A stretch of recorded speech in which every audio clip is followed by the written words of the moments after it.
Most people don't realize how much their personal information is being bought and sold every day. Data brokers are making billions, pulling details about you from public records and the internet, and then packaging and selling it, usually without your consent. That's how your information lands in the hands of scammers, spammers, even stalkers. It's why you get endless robocalls and why ads seem to follow you everywhere. That's where Aura comes in. Aura actively removes your data from broker sites and keeps it off. They also instantly alert you if your information shows up in a breach or on the dark web. But Aura goes beyond data protection. With one app, you get a VPN, antivirus, password manager, spam call protection, dark web monitoring, and even up to $5 million in identity theft insurance, all backed by 24/7 US-based fraud support. Other companies might sell just credit monitoring or just a VPN. Aura gives you all of it, together, at the same price competitors charge for just one service. Start your free trial today at aura.com/remove. Protect yourself now at aura.com/remove. Okay, now I gotta not run over people. Oh, why? That would be good. Yeah, let's go ahead and let's just squish them all. Squish them all! Squish them all, let God sort them out. Isn't that the thing? What? Yes, squib. This podcast is part of the Neverland Network, where faith meets video games, movies, and fun. Find more shows like this at neverlandpodcast.com. From days long ago, from uncharted regions of the universe, comes a legend. The dream that came through a million years, that lived on through all the tears. It came here, the Fandom Nexus. Fabulous secret powers were revealed to our host as he plugged in his microphone. I have a podcast!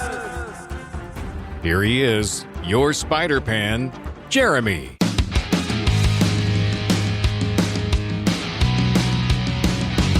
Hello! Yes, back for another week, and hopefully without that cough. I think I finally got past it. It has not jumped up on me in a while, and I really hope that's true because the drink that I was drinking as I was preparing is empty. I have a leftover bit of drink from my second viewing of Masters of the Universe in theaters, and that's, of course, what our main topic is going to be today. I'll have a full review, some information about the production of the film, all coming up later in the show.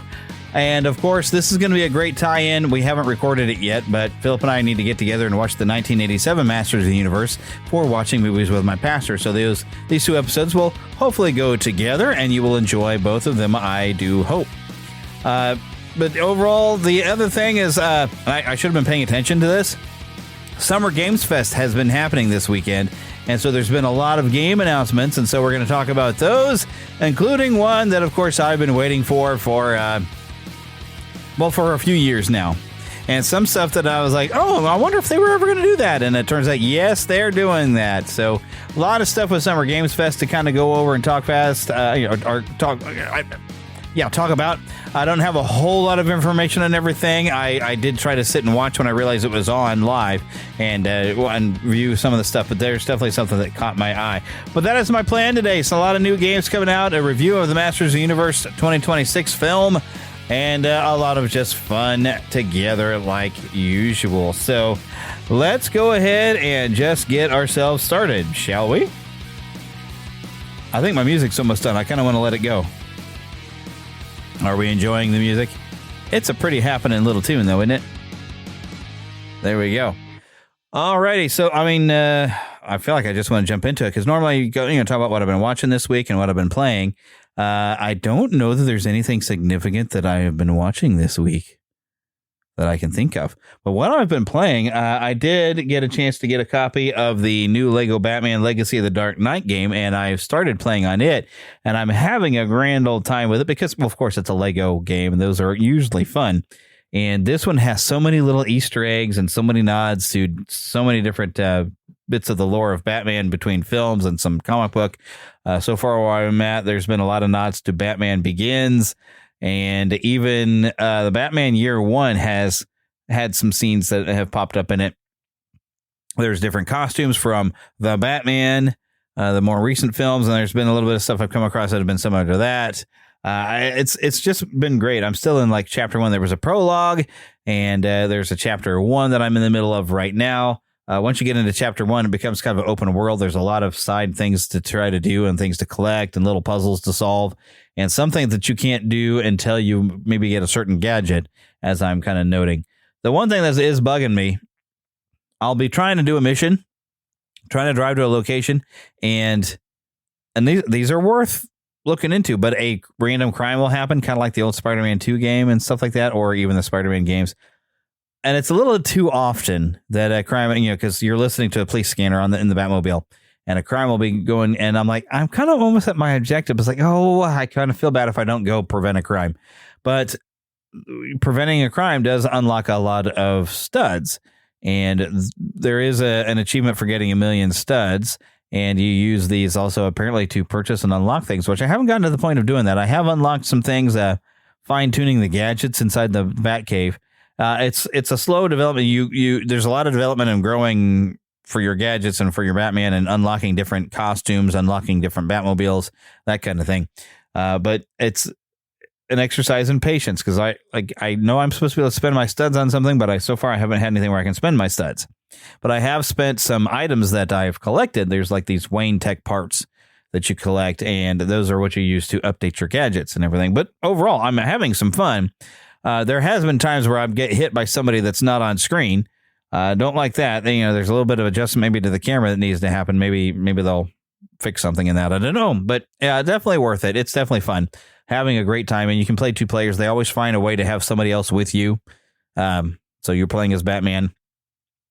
And I've had Talia al Ghul with me. I've had Jim Gordon with me so far. And I figure at some point you'll probably get Robin with you, maybe Catwoman on your side, stuff like that.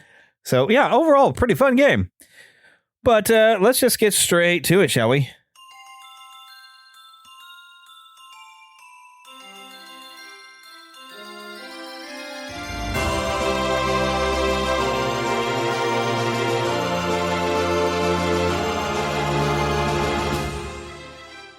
Spanning the Disney and Geek universe to bring you the best in comics, toys, movies, and entertainment.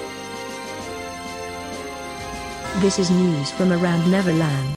All right, so as I mentioned, Summer Games Fest 2026, the showcase was on Friday, and that's where a lot of the major announcements. There's been an Xbox Day going on, I think, even today, and I don't know if PlayStation had their own day. I haven't really looked. But let me just run through a list of things that we got announced. Resident Evil Veronica, which we were expecting that, like a remake of Code Veronica. Looks like they're doing something a little different. That's expected to launch sometime next year, 2027. And this trailer showed Claire in a first-person perspective, and she's in Paris and talking to like a landlady for where her brother Chris has been staying. So they might have doing a different take on how this is going to be presented. Might be like a first person type of thing. I don't know. I've never been able to beat Code Veronica. I always run out of bullets, and it never seems to work out for me. Studio MDHR has announced 2 new games, Mighty Cuphead Adventure and a Cuphead sequel. The first game announced is a full sequel to the original Cuphead, though it didn't get any details. And then the Mighty Cuphead Adventure is a spin-off that goes from the hand-drawn Steamboat Willie aesthetic for something a bit more modern. It's going to evoke some old school Sonic the Hedgehog aesthetics, apparently. This, of course, I'm following up with this from Game Informer's website. There's no word on when that's going to launch. Something else that kind of surprised me. I kind of expected something like this would come along, but we did get Alien Isolation 2 without a release date, but it is coming to PlayStation and Xbox and Nintendo Switch, and of course the PC, the Nintendo Switch 2, I might add. Gen Atlas, which is from the director of Ico and Shadow of the Colossus, has a trailer that has popped up online, but no release date. That's due on a PlayStation 5 and Xbox. We got something called Blood Message. It's very similar, I guess, from the feel of it, very like God of War and The Last of Us. No release date given.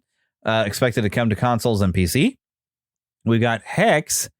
HAEX is a co-op survival shooter set in Nordic wilderness. No release date, but it is planned to come to PC.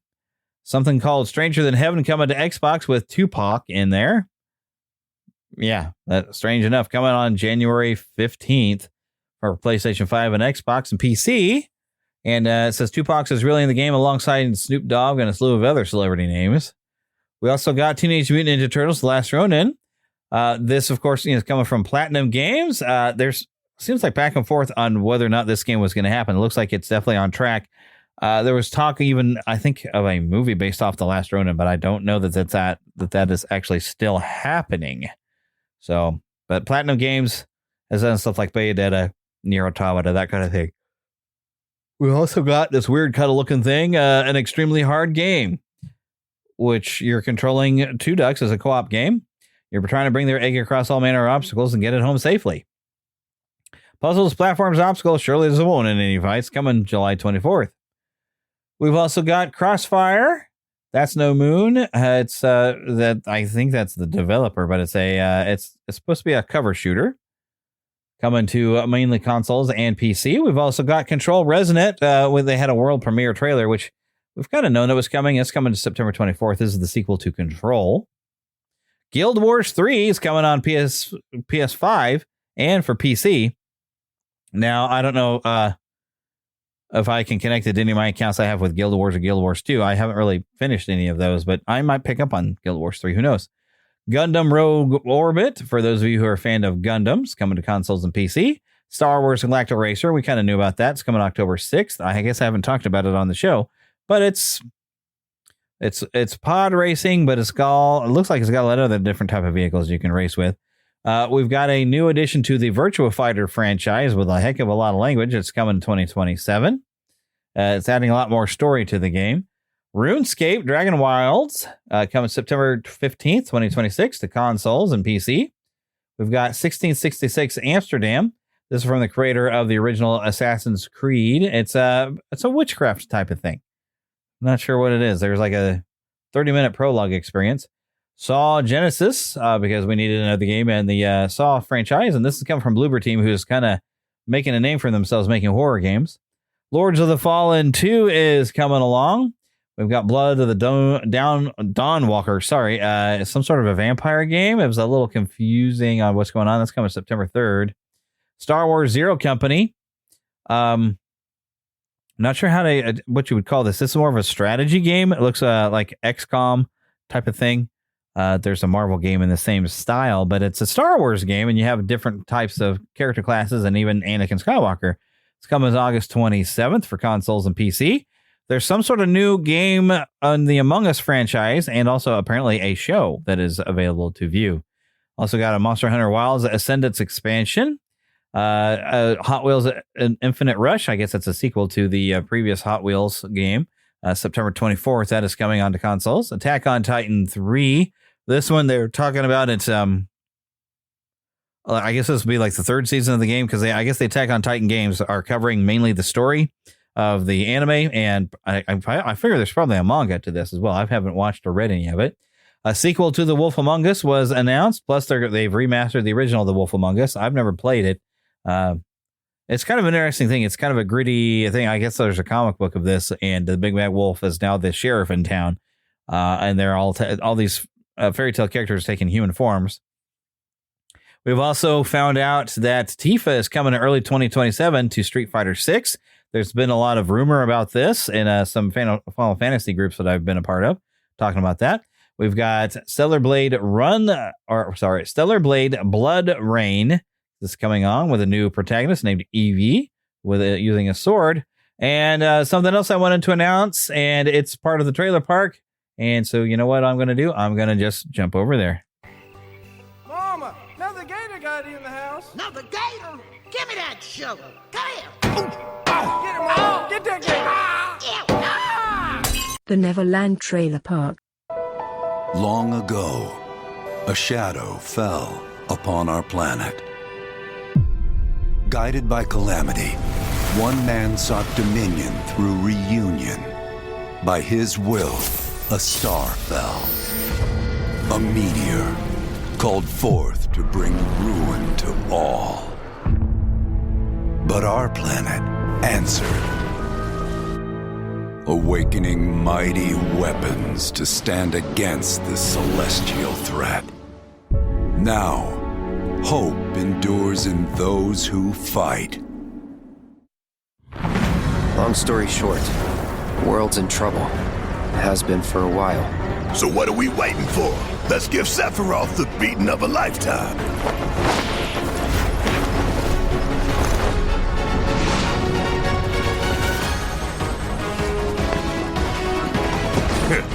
You're mine. I'll make this quick. Good night.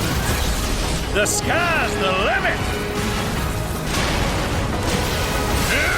I can do this. I'll make you proud. Just ain't your day. Oh my, is that a weapon I see?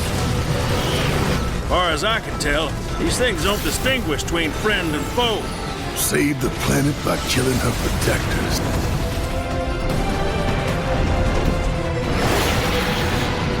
Let us put your faith to the test, Cloud.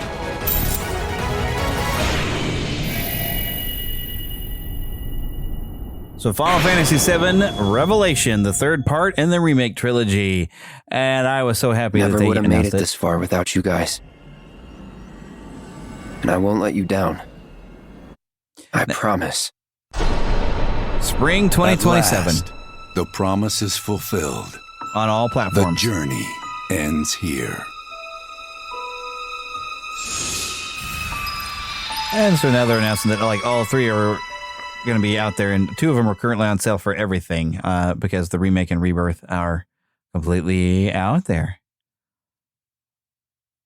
All right. Wow. Looks like 3 days ago there was an Ice Age Boiling Point official teaser, but I don't know that I want to even look at that. Disney's making it this time because it's not just a Fox property, but that just popped up, and they ran that into the ground really badly, and I am really not interested. Here's something that I've never played any of the Spyro games, but there's Spyro A Realm Beyond, and there's a cinematic announce trailer that came out about 6 hours ago. Let's hit that one.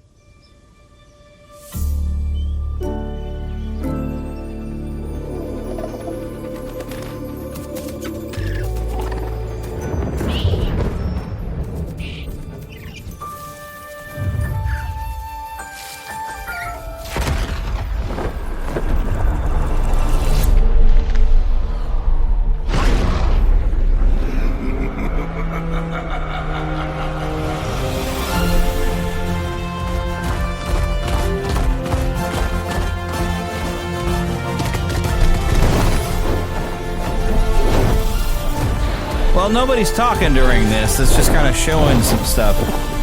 So this doesn't really tell you a whole lot. So it says, take flight on a brand new adventure through a strange and wondrous realm. As Spyro finds himself stranded, his journey to discover his way home is interrupted by the arrival of a vicious invading force known as the Scavs. Spyro must make new allies and rise to protect this realm before it's changed forever.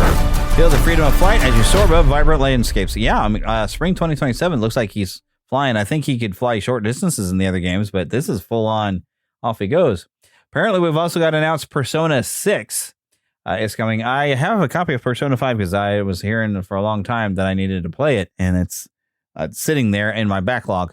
He-Man and the Masters of the Universe will be back right after these messages.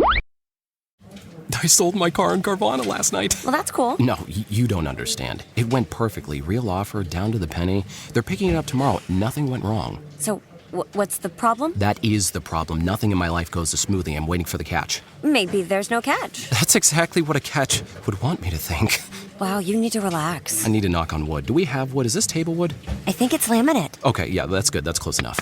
Car selling without a catch. Sell your car today on Carvana. Pickup fees may apply. Most people don't realize how much their personal information is being bought and sold every day. Data brokers are making billions, pulling details about you from public records and the internet, and then packaging and selling it, usually without your consent. That's how your information lands in the hands of scammers, spammers, even stalkers. It's why you get endless robocalls and why ads seem to follow you everywhere. That's where Aura comes in. Aura actively removes your data from broker sites and keeps it off. They also instantly alert you if your information shows up in a breach or on the dark web. But Aura goes beyond data protection. With one app, you get a VPN, antivirus, password manager, spam call protection, dark web monitoring, and even up to $5 million in identity theft insurance, all backed by 24/7 US-based fraud support. Other companies might sell just credit monitoring or just a VPN.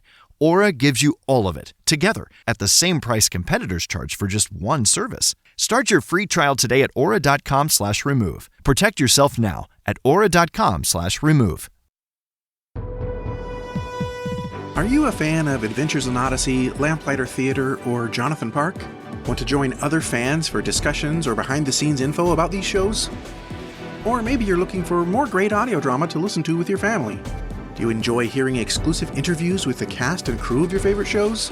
Then Audio Theater Central is the podcast for you. I'm JD Sutter. Since 2010, Audio Theater Central has been exploring the family-friendly audio drama world through news, reviews, and interviews. Join me and a rotating cast of co-hosts each month for another episode featuring the latest updates, in-depth reviews of new releases, and conversations with the actors, writers, directors, sound designers, and composers who create your favorite audio dramas. And maybe we'll introduce you to some great shows you've never heard of before. Find us at audiotheatercentral.com or in your favorite podcast app. That's audiotheatercentral.com. And now back to He-Man and the Masters of the Universe. But there was other games announced, but I think that's enough of those for now. It's time for... Want to see a movie? Yeah. Any good? It was bad? I'm fuzzy on the whole good-bad thing. My eyeballs could have been sucked from their sockets. I like it a lot. The best movie ever made. A Fandom Nexus movie review. So the original Masters Universe toy line debuted in 1982, it says, but I think that was, I think it was closer to 1981, but I guess, 82, I think was the toy line, and 83 was the Filmation series.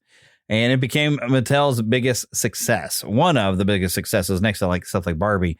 There was a cartoon that really made it icons in the pop culture, because the cartoons what kind of brought story to everybody, because I was familiar that I knew it existed, but I didn't understand like there was, there wasn't a whole lot of fully developed story. So in 1987, we did get a film with Dolph Lundgren and Frank Langella. And so now this is, we got another shot at it here. A 2026 film which has been in development probably like 17 years, I believe, that's kind of been in development and just been a mess. Finally, now it's here. And this is actually one of the longest development cycles in modern Hollywood. And the rights have been passing around between Warner Brothers and Sony Pictures and Netflix and Amazon MGM Studios, who finally got something going. And at one point, Netflix reportedly spent tens of millions developing its own version before they canceled the project. And Amazon MGM ultimately revived it and moved forward with a new creative team and director Travis Knight, who you might know from Bumblebee and Kubo and the Two Strings. And really, this Bumblebee was good. It balances the nostalgia with some modern storytelling. So he's a pretty good choice for doing this. This, of course, has Nicholas Galitzine as Prince Adam He-Man, Camila Mendez as Tila, Idris Elba as Duncan Man-at-Arms, Morena Baccarin as the Sorceress, James Purefoy as King Randor, Charlotte Riley as Queen Marlena, and Kristen Wiig as Roboto. Jared Leto, of course, Leto, I need to say his name better. Jared Leto as Skeletor, Alison Brie as Evelyn, and a guy whose name I can't pronounce, Bjornsson. He's very much European North. He was Goatman as Sam C. Wilson as Trapjaw, and a lot of other characters. They had a lot of villains that you see in the film, but they don't always have like good prominent things other than being in a battle. So Nicholas Galitzine, I'm probably messing his up, but he's said that although he wasn't part of the original generation that grew up with the toys, he quickly connected with Prince Adam and the responsibility the character carries. The role requires extensive physical training to portray the legendary hero convincingly. Promotional featurettes focus heavily on his transformation into He-Man and demanding preparation required. This is all from Reuters. Idris Elba was already a fan. He grew up during the height of He-Man's popularity and has spoken about how excited he was to finally join the franchise. That's also from Reuters. One particularly touching behind-the-scenes story is that original He-Man actor Dolph Lundgren publicly praised Galitzine's performance and welcomed a new generation taking over the franchise. This is from the Times of India. There was carried a budget of about 170 million to around 200 million. One of the largest fantasy productions ever based on a toy property. That's from Wikipedia, so take that with a grain of salt. Filming took place primarily in London during the first half of 2025. Visual effects work was handled by major studios including Industrial Light and Magic, DNEG, Cinesite, and Rodeo Effects, according to Wikipedia. One of the goals, of course, was avoiding some generic fantasy in the look of things. So they went some bright colors, some over-the-top character designs, some large fantasy landscapes, and classic Eternian weapons and armors. And it feels a lot closer to the toy line in the animated series because of it. They really did use the Filmation to base things on. We got a score composed by Daniel Pemberton, who is known for Spider-Man Into the Spider-Verse and The Bad Guys. And then, of course, Brian May of Queen contributed guitar work onto the soundtrack, and it sounds fantastic. So far, it's been receiving a lot of praise for a lot of its things, as we're going to get into later. There are some sequel teases that I'm not going to get into, but this has been quite an intense process of getting it out there and people deciding whether or not they want to see it. Everybody is like, there's conflicting message stuff. There's people who was complaining that it didn't take it seriously enough. Well, the 1987 took it maybe too seriously, and they fumbled a little bit. I still kind of like the 87 one. I still can have some fun watching it. But this definitely was a lot better than the 87 one. But there are people who still try. If they want to find something to complain about, they will. And really overall, well, I guess you'll just hear our review. I've got audio of that. Let me just play that for you now. By the way, we recorded this in my car coming back with me and Pastor Philip and my wife Heather, and then our friend Seth, who he's a very quiet man. So, but here we go. Now I'm going to play the audio. Okay, so for Philip and I, this is our second viewing, and it's even better the second time. Especially since I got to see the scene that I missed from going to the bathroom, because I went to the bathroom at a different time this time. But so in the back row, we have my wife Heather, and we have our friend Seth. What did you two think? Fun. It was fun, yeah. That's all the thoughts you have. It was fun. They don't talk as much as me. Yeah, as we do. Yes. And the only thing I could see as being an overall kind of hidden commentary that someone could look at as the basically a bit of feminism from Roboto, and I think that's why they have a female voice, because she's got kind of her story arc is like, I'm being used to cook and clean and everything, and I should be a warrior and that kind of thing. And like, you're holding back my power, and you had the power to give it to me the entire time. Oh, I didn't get that from it. Yeah, I kind of got that. It's like, yeah, I see. That's kind of there. That's the only reason I think that they have Roboto gender swaps. I think if you try, you could find that in almost anything. I'm not saying always, but some people do try that in different movies and all. I personally liked it a lot because it reminds me of the cartoon. It wasn't done badly though for once. So here's my take on it as the woman. Okay. I personally thought that it was kind of like, Duncan kind of like, well, there's no need for war anymore, like as part of his failure, like he's shutting down everything. So that's kind of the way that I took it, and genuinely like, yeah, you tried to shoot me, kind of thing, as an excuse, but I did not take away a feminism thing from it. So yeah, but it was kind of there, but they were gentle about it, so they didn't make it a bad thing. They did it more with, I think, a bit more grace, a bit more sense of humor about it, because overall they try to go back to some of what could be masculinity unchecked, or I guess it would be quote unquote toxic or whatever. Where, because even at one point, we're going to be a little spoiler thing, but there is a moment where Adam's trying to do the right thing, but he kind of lets his anger get the best of him a little bit, and some bad things kind of happen, and he's kind of learning who he is, even with the power. It's not about necessarily being stronger, it's using it properly, and he gets lessons, and I think the greatest lessons, even when Duncan tells him, it's like, no, it's not about fighting the enemies, it's about protecting the people you care about. And he looks over at Tila, like making sure that she has a future where maybe she doesn't have to fight stuff, So, I do like that the character finds out that even though he failed, doesn't mean you quit fighting. Yeah. You fight in a different way, so to speak. And I like the growth arc, because even though he's the one that tells Adam, so well, when you fall, it's our chance to stand tall, that he even forgets that in his level of failure. So he's not infallible. He's like, he's got all these platitudes, but he's got to stand on the things that he teaches. Yeah. I kind of like that, because he never expected to fail. He's never faced a failure like that, because he's never had to deal with Trapjaw. which they did such a good job with Trapjaw. Yeah, he did. That was really great. Yeah, Beastman was great too. Yes, I love how some of the top ones at least get their moment to shine, but a lot of the villains they're just there for you to see them and be like, oh, I remember Spikor, and oh, I remember this guy, but they really don't have many lines. Tricor has like one line, or Triclops. Well, he has a couple. Tricor is insurance. Yeah, he's got like 1 or 2 lines there at the beginning. He's just like, yeah, I've spotted them. I brought the sword back. I like how one of his eyes gets taken out. Yeah, but he's still got 2 others. Got a couple others. Yeah. Like, oh, you don't need that. No, but it's pretty cool. I do like it. I like how they used them. Yeah, they did a really good job actually with everybody. They didn't always use his eyes, even in the cartoon. Which, to be fair, his eyes didn't always do that much. Basically, Triclops was a way to make mini faces I'm talking about in the cartoon, to make mini faces. Actually, I meant to say the toy, because the toy and the cartoon started coming out around the same time. The toy came out first of those. It was like line 2. But by the time the cartoon came out, the toys were already out. Yeah. So they started trying to make basically almost the different attitudes and personalities, because that's how mini-faces work.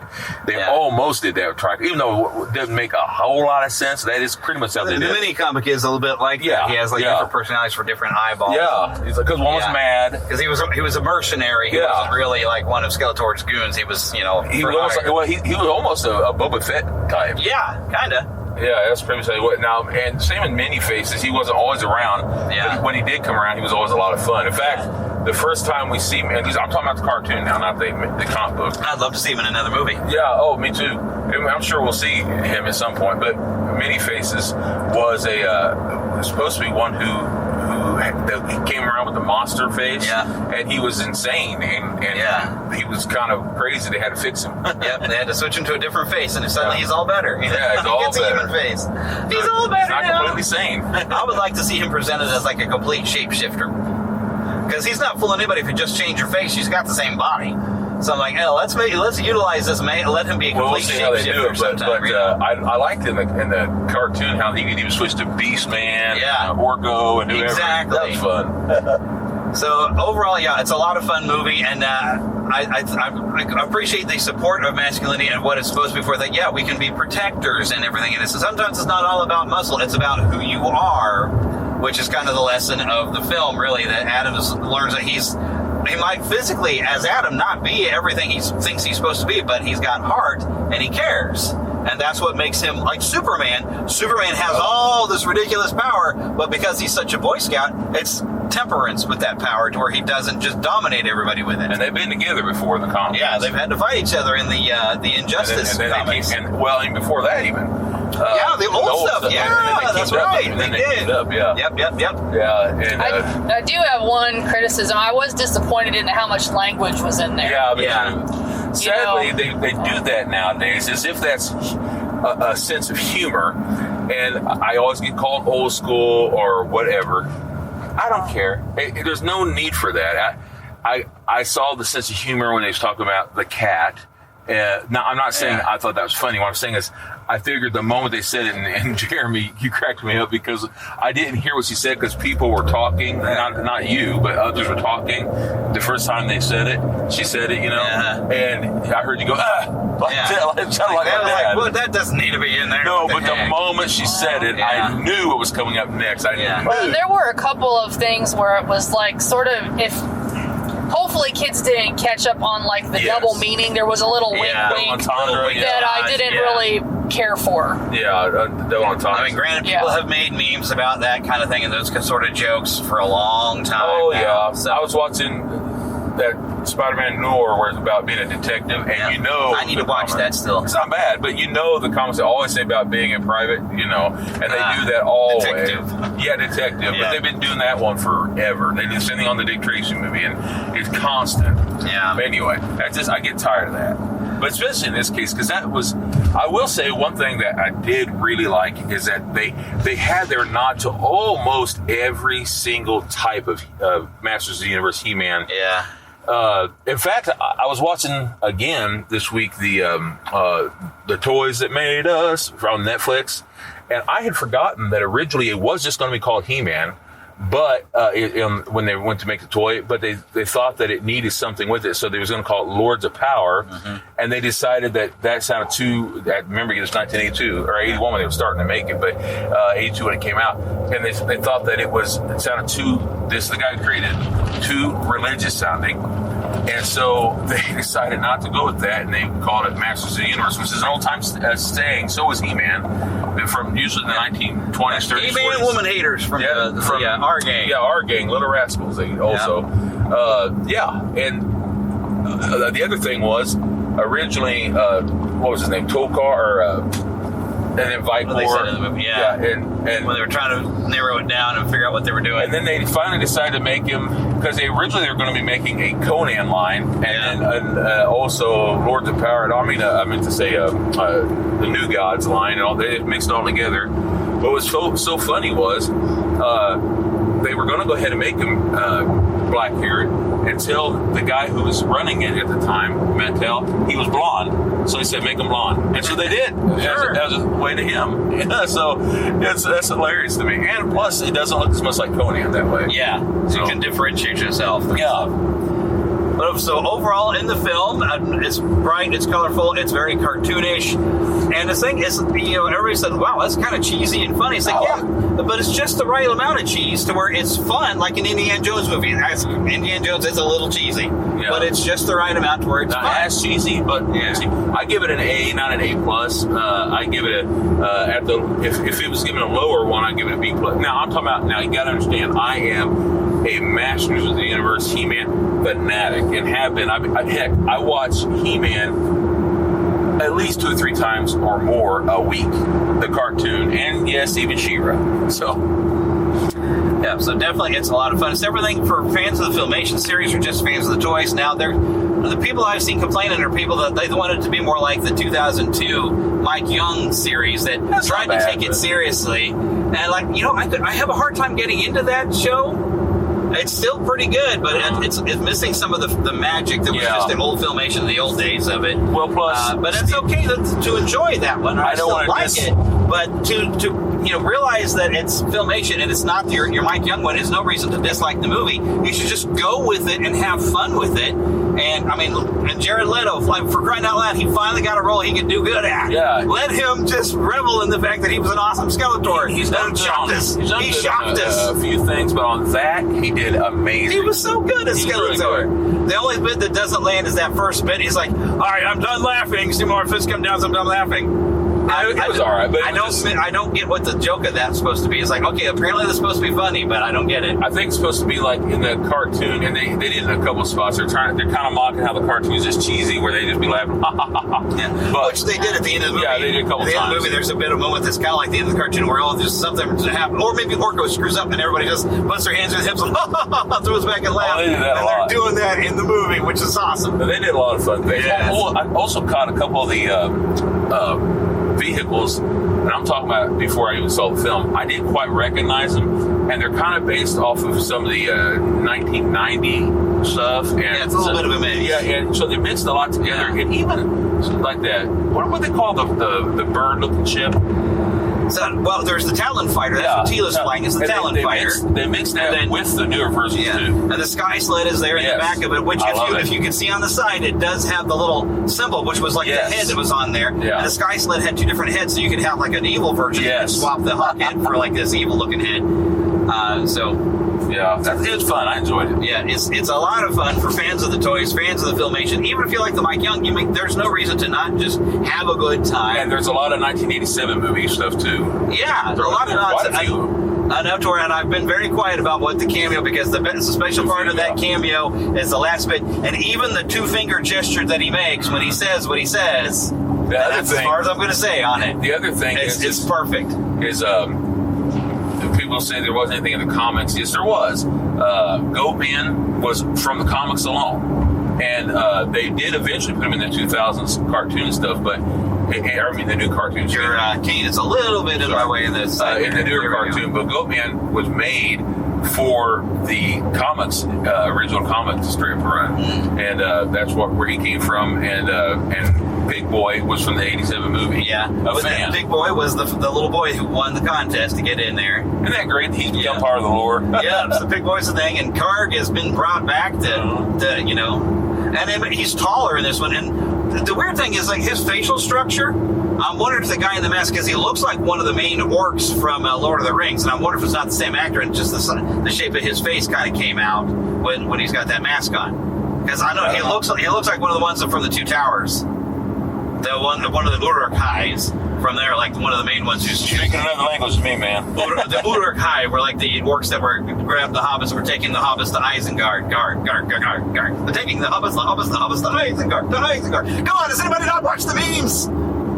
No. Potatoes. Come on. But yes, that guy there. No more sugar for you, my friend. I swear it's the same actor because his facial structure, the Karga guy, and being the height, he looked like the head Uruk guy a little bit. So I kind of wondered about that. So could be. Definitely sugar over. No, it's the song. There's two songs. Yeah, there is. That's what they are. They took the one line. It's like they're taking hobbits to Isengard. Became like they did a remix of it. They remixed the whole thing. Yeah. It's like the hobbits to Isengard. The hobbits. I'm pulling this up, brother. You're gonna have to watch this now. I gotta show this to you. I thought we were doing a He-Man review. Yeah, but I'm gonna show this to you later. Well, I think of this also owes a lot to Lord of the Rings because even the initial attack on the city of Eternos reminded me a bit of some scenes in Return of the King where they're taking the orcs are taking back. What is that city outside of Gondor? But yeah, it looked a lot like that to me. It seemed to have some similarities, except for, of course, the Skeletor Wars, which I would like to have seen them being robots like in the cartoon, but. Still. And Cringer was adorable. I absolutely love Cringer in this. It just takes way too long before you get to see the full-size Cringer come in. Well, technically, he's the first thing you see.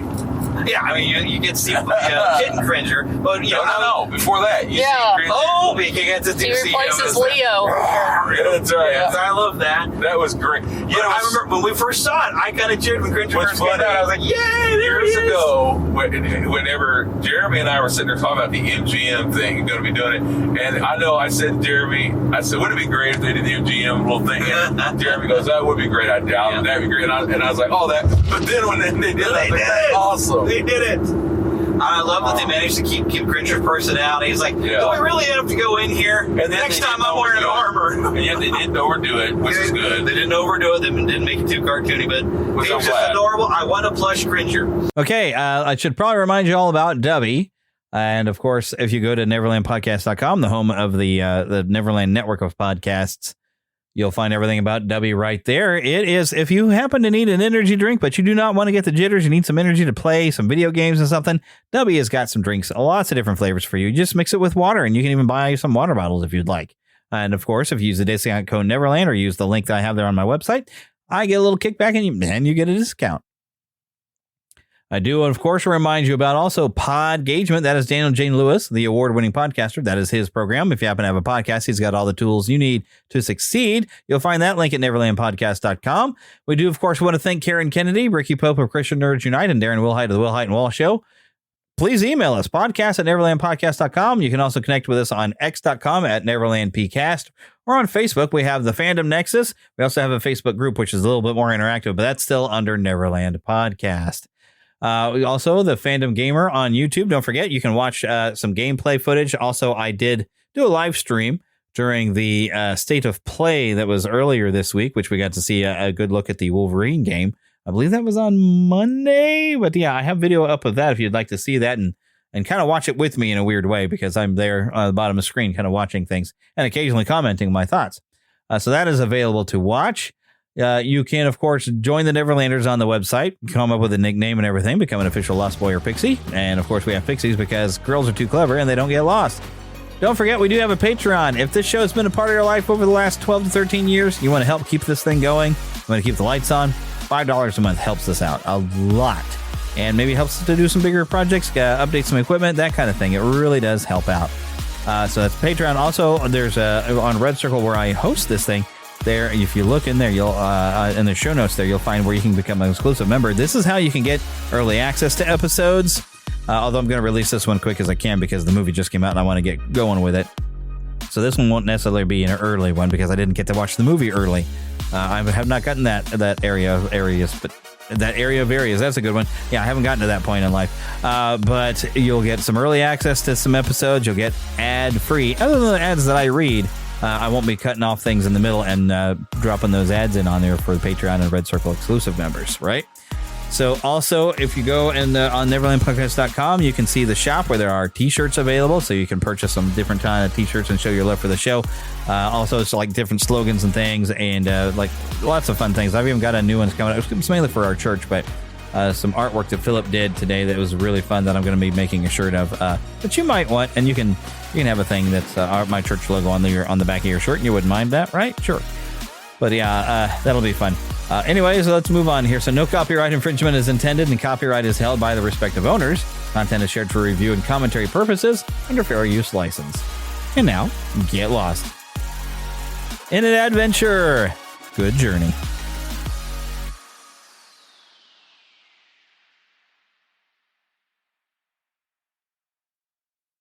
Picture this. The power goes out, your phone's at 50%, and suddenly your home is cold, dark, and you can't cook a thing. Oh, and it's the middle of winter. It's freezing. Cold air creeping in, and you, wrapped in blankets, hoping the heat kicks back on. Well, not anymore. Meet the new Patriot Power Generator 2200X from 4 Patriots, our biggest solar generator ever, built to keep your essentials running through winter storms, rolling blackouts, ice outages, whatever hits next. It turns on automatically when the power goes out, can run a full-size fridge for up to 3 days, and arrives fully charged, so you're ready the moment the lights go out. And right now, for the first time ever, you'll get a free 200-watt solar panel. And once this batch is gone, it's gone. Visit 4patriots.com, that's the number 4patriots.com, and claim your 2200X solar generator and free 200-watt solar panel while this holiday offer lasts. Most people don't realize how much their personal information is being bought and sold every day. Data brokers are making billions, pulling details about you from public records and the internet, and then packaging and selling it, usually without your consent. That's how your information lands in the hands of scammers, spammers, even stalkers. It's why you get endless robocalls and why ads seem to follow you everywhere. That's where Aura comes in. Aura actively removes your data from broker sites and keeps it off. They also instantly alert you if your information shows up in a breach or on the dark web. But Aura goes beyond data protection. With one app, you get a VPN, antivirus, password manager, spam call protection, dark web monitoring, and even up to $5 million in identity theft insurance. All backed by 24/7 US-based fraud support. Other companies might sell just credit monitoring or just a VPN. Aura gives you all of it, together, at the same price competitors charge for just one service. Start your free trial today at aura.com/remove. Protect yourself now at aura.com/remove.